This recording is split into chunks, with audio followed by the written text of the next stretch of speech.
કઈ પ્યાલીની વાત કરે? હા, આપણે તો ખબર ઘણા ઠેકાણા અમે પ્રોગ્રામ કરીએ ને તો અશોકભાઈ તમે કઈ પ્યાલીની વાત કરો, ચોખવટ કરો તો અમને મજા આવી જાય. એટલે ઓલી પ્યાલી નો મેં કીધું ભાઈ એ પ્યાલીની વાત આ નહીં થાય, પણ હું જે પ્યાલીની વાત કરું જે પ્યાલી તું પી લે તો ઓલી પ્યાલી તારી તરત છૂટી જાય. મને કે શું વાત છે? થોડાક દી પ્રોગ્રામમાં આવતો જા પછી જો ઝપટ બોલાવ તારી પ્યાલી હું તારા એકેય વ્યસન તારા જીવનમાં ન રહે એવી આ પ્યાલી. કઈ પ્યાલી? પીધે રાખો રામ નામની પ્યાલી, આ રામ નામની પ્યાલી અને માથે તાળી ઉપર તાળી. અને એકવાર જો રામ નામની તાળી અને એનો નશો લાગી જાય પછી બીજા નશા ગમે નહીં હો. પંજાબના ગુરુ નાનક દેવ કહે કે નામ તમારી નામ કા ચડી રહે દિન રે. જ્યાં સંતો ને બધાને મસ્તી આવતી હોય તો એનું એક જ કારણ છે કે ભગવાનના નામના નશામાં રમણ કરતા હોય.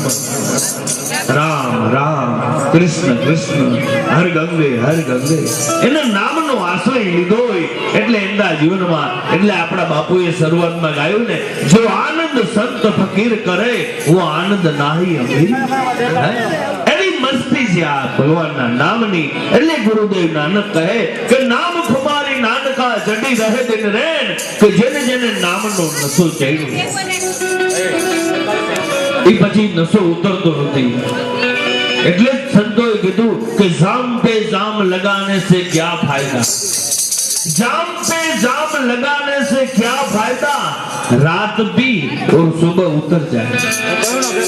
अरे पिए राम नाम की प्याली मारी ने तुम्हारी जिंदगी सुधरी जाए. એ રામ નામની વાત આવી અને ઓલો નશો તો પાછો ઉતરી જાય. રાતે પીએ ને સવારે ઉતરી જાય. નશા કહેવાય? નશો તો તમે જોવો જલારામ બાપા ને લાગ્યો, બાપા બજરંગદાસ ને લાગ્યો કે આજે એનું નામ ખાલી બાપા રામ સીતારામ પડે તો રૂપિયાના ઢગલા થઈ જાય. એ અમારા રાજકોટના બાપા સીતારામ પરિવારો. તો ભગવાનના નામની પ્યાલી એને નશો કહેવાય. નગર એક જણો નશો કરીને જાતો હતો દારૂ પીને અને ઘરે તો જઈને માન પહોંચ્યો આ થાંભલાના ટેકે ઘરે જઈ અને તમને નવાઈ લાગશે. દારૂ પીને ઘરે ગયો ને ઘરે જઈને શું કર્યું ખબર છે? હાથમાં રામાયણ લીધી. કઈ સાંભળ્યું છે? દારૂ પીને કોઈ દી રામાયણ હાથમાં લઈએ ક્યાં સાંભળ્યું? પણ આને લીધી અને રામાયણ વાંચતો હતો કે એના રૂમમાંથી એની પત્ની આવી અને એને જોઈને એટલા દાંત કાઢવા માંડી અને ઓલાનો મગજ ગયો.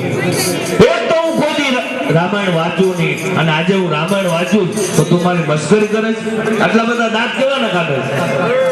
ત્યારે એની પત્ની પ્રેમથી બોલી હે પતિદેવ તમારા હાથમાં જો રામાયણ હોત ને તો હું તમને પ્રણામ કરત.